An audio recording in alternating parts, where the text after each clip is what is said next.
जय श्री राम। मैं आनंद राजाध्यक्ष और आप देख रहे हैं मेरा हिंदी यूट्यूब चैनल आनंद आख्यान। मित्रों, अगर आप चैनल पर पहली बार आए हैं तो कृपया चैनल को सब्सक्राइब कर लीजिए, और अगर आप नियमित दर्शक हैं तो इस वीडियो को पसंद आए तो लाइक भी कर लीजिए, और पसंद आए तो लोगों के साथ शेयर भी कर लीजिए। वैसे आपको आज काफ़ी मज़ा आएगा इस वीडियो को सुनते सुनते। चलिए फिर विषय को देखते हैं। मित्रों, ये जो आप इस वीडियो का जो थंबनेल वापस जो देख रहे हैं, क्या कह रहे हैं कि ये जो महिला, उसमें हम जिसका चित्र देख रहे हैं, वो तो जो भी पारिवारिक पार्टी के लोग हैं, तो जिनकी पार्टियां जो है वो किसी के पूर्वजों ने स्थापित की थी, किसी के पिताओं ने स्थापित की थी, किसी के दादाओं ने स्थापित की, किसी के परदादाओं ने स्थापित की, लेकिन ये सब फैमिली पार्टीज है, ठीक है, परिवारवादी पार्टियां हैं, परिवारवादी पक्ष हैं। तो इनके जो ये वारिस है, इनका आगे चल के मतलब ये पार्टी का या इस पीढ़ी का, अगले पीढ़ी का जो भी हश्र होना है, उसके लिए ये महिला का जो चित्र है ये इनके लिए आईना है। ठीक, सबसे टॉप में कौन आएंगे? कोई भाई देखिए, ये सवाल नहीं पूछ रहा हूँ, इसका उत्तर सभी को पता है, आएंगे तो यही। ठीक, उनको लेकर ना मुझे हमेशा बहादुर शाह जफर याद आता है, आखिरी मुगल जिसे कहते हैं, मुझे हमेशा उसकी याद आती है। क्यों मालूम है? क्योंकि उसी के कलाम में, उसी ने अपने ही कलाम से जिससे लिखा है, फेमस उसकी गज़ल है। एक सिनेमा आया था लाल किला, एस.एन. त्रिपाठी साहब ने उसका म्यूजिक दिया था, रफ़ी साहब ने गाया है, बहुत सुंदर गाना है, बहुत फेमस गाना है। न किसी की आंख का नूर हूँ, न किसी के दिल का दयाल हूँ, जो किसी के आंख काम ना आ सके, मैं वो एक मुश्त गुबार हूँ। अब ये जो सभी के काम जला सके, मैं वो कैन केरोसिन हूँ। मैं वो डिब्बा केरोसिन हूँ, कह सकते हैं। ठीक है ना, केरोसिन की बात तो आपको पता है।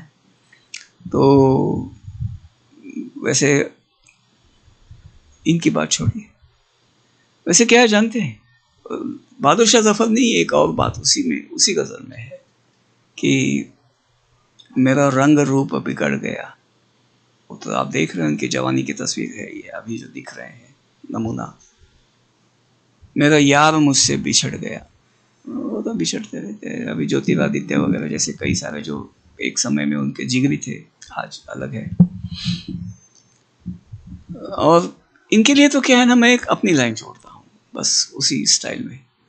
अपनी ही घमंड में चूर हूँ, हो गए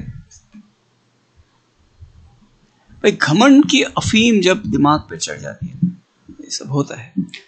वैसे ये सभी घरानों का जो हश्र होता है, उसके लिए अभी जो आप जिनका पुतला जो देख रहे हैं, ये थे इब्न खल्दून, एक बड़े, शायद 10वीं सदी के थे, विचारक हो गए थे। इनका एक ग्रंथ आज भी प्रमाण है, असब मुकद्दिमा। उसमें से एक चैप्टर है जो बात कहते हैं, ऐसे घरानों का जो पानी उतरता है ना, उसकी वो बात करते हैं, उसे कहते हैं असाबिया। इस फिनोमिनन को, इस बात को वो कहते हैं असाबिया। असाबिया क्या होता है कि घराना जो है वो स्थापित कोई और करता है, वो जिसके साथ अपने साथी जो है उनकी सबकी बराबर इज्जत करता है, क्योंकि वो जानता है ये ज़रूरी है।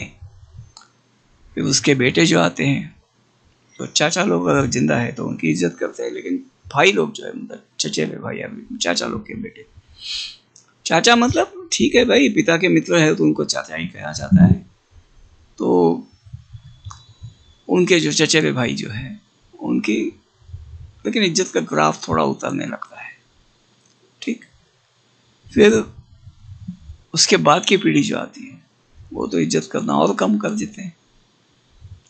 वैसे कभी कभी एक पीढ़ी में तो जैसे कागज़ फाड़ देना यूजलेस है, तो ये सब काम हो जाते हैं इसी तरह से। तो फिर इनके मतलब इनका ये हश्र होता है, जैसा ये मोहतरमा का हुआ है। कि आज वो जो है वो सरकार के, भारत सरकार के, काफिरों की सरकार से इमदाद पाने को मजबूर है। वैसे आप अगर उनको, एक बात मतलब ये जरूरी है इसलिए बता रहा हूँ, आप उनकी शक्ल देखते हैं तो आपको शक हो सकता है कि भाई मुगल ऐसे दिखते थे। नहीं, ये क्या होता है ना, जब खानदान का प्रेस्टीज उतरने लगता है तो फिर आपकी शादियां जो है वो उतने लेवल के घराने में नहीं होती। फिर जब गरीबी में आपकी शादियां हो जाती है फिर शक्ल यहाँ पर आ जाती है। ठीक है, दुखी है, दुखद है, लेकिन सत्य है। ऐसे असाबिया के जो दूसरे शिकार हैं, वैसे हर घराना है।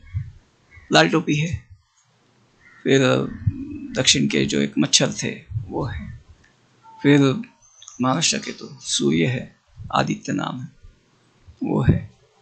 फिर महाराष्ट्र में दूसरे एक है, महिला है, तो ज़्यादा हम नहीं कहेंगे, लेकिन उनको सुनेंगे तो ज़्यादा बोलने की ज़रूरत नहीं पड़ती, बोलने लगती है तो पता चल जाता है कहाँ है। फिर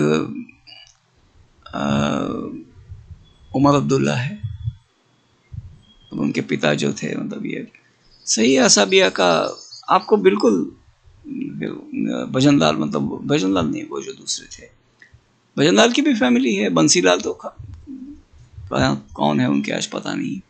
देवीलाल ताऊ जो थे, ताऊ थे, चौटाला साहब का भी रुबाब था। आज क्या है? चरण सिंह जी थे। आज की पीढ़ी में क्या है? ये सब असाबिया का आपको आंखों के सामने दिखता है। वैसे देखिए क्या है कि मुसलमानों का ना एक पॉइंट देखने लायक है, लेने सीखने लायक है। ये महिला जो है, जाहिर सबको, मैं एक दावे के साथ कहता हूँ कि मुसलमान जानते हैं ये कौन है। ठीक है, किसी ने उनकी मदद नहीं की, वक्फ वालों ने उनकी मदद नहीं की। हालांकि दूसरी एक बात बताता हूँ, ज़कात में मौदूदी की तफसीर जो है ना, तफ़हीम जो कुरान, तफ़हीमुल कुरान जो है, मौदूदी के कुरान की सबसे बड़ी तफसीर, एक बहुत बड़ी तफसीर है। सबसे बड़ी तो इब्न कसीर की कही जाती है, लेकिन इनमें ज़कात पे जो जिसका अधिकार है उसकी बात की जाती है। वहाँ बताया जाता है कि गरीब लोग जो है, जिनको मिस्किन कहते हैं, जिनके हालात खराब हो गए हैं, और प्लूरल उसका जो अनेक क्वेश्चन है वो मसाकिन है, तो मसाकिन का इस पर हक है, एक ज़कात के एक हिस्से पर। ज़कात तो वहाँ ज़रूर आती होगी कलकत्ता में, मुसलमानों की कमी नहीं है, ज़कात की भी कमी नहीं है। कोई इसकी मदद करता है क्या?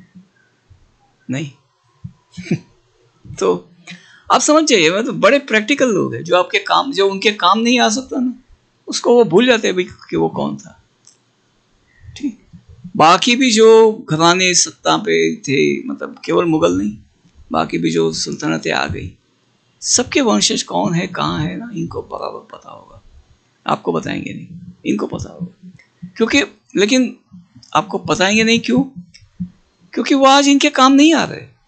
लेकिन मान लीजिए कि अगर उनमें से कोई स्पार्क दिखा दे, कोई नेता बने, और कुछ ठीक ठाक का नेता बने, ढंग का नेता बने, उन्हें लगे कि भाई ये आदमी जो है हमें कहीं पावर में ला सकता है, अरे फिर वो सल्तनत मुगलिया का चश्मचिराग है, ये शुरू हो जाएगा उनका।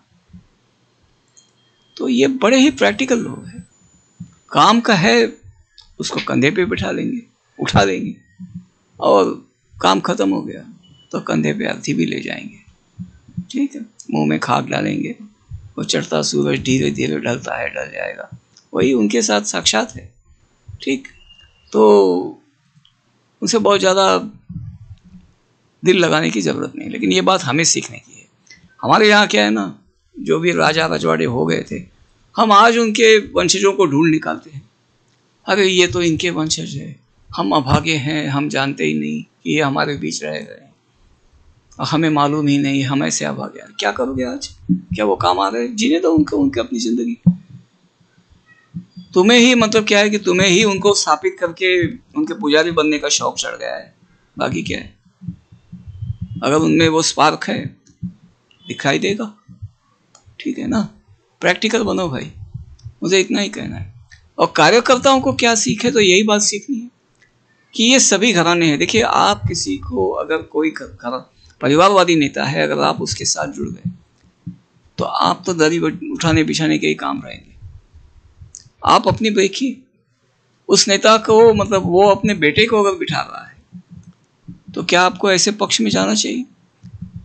क्योंकि वहां क्या होने वाला है वो तो आप देख रहे हैं, ठीक है ना। तो मैं ये नहीं कर रहा हूँ कांग्रेस वालों को कि कांग्रेस छोड़ के भाजपा में आओ, नहीं, कांग्रेस को साफ करो, जो कचरा है वो साफ करो ठीक है। सभी पार्टियों को, जहां पिता का मतलब नेता है वो पिता का बेटा है, तो जिसने पार्टी स्थापित की, अगर वो काम नहीं आ रहा है ना, पार्टी जिंदा रखनी है, तो इनका बैठ बैठे रहना पार्टी के लिए वह हानिकारक है, ठीक है। ये बात ध्यान में रखिए। उससे ज़्यादा क्या कहना है, सीख इतनी है, सीखने लायक चीज़ है, ठीक है। चलिए, जय जय श्री राम। आते रहिए चैनल पर। इस वीडियो को लाइक कीजिए, चैनल को शेयर कीजिए, चैनल को सब्सक्राइब कीजिए, और वीडियो अगर आपको पसंद आया तो औरों तक भी पहुंचा दीजिए। लिंक यही है डिस्क्रिप्शन में, ठीक। धन्यवाद। जय श्री राम।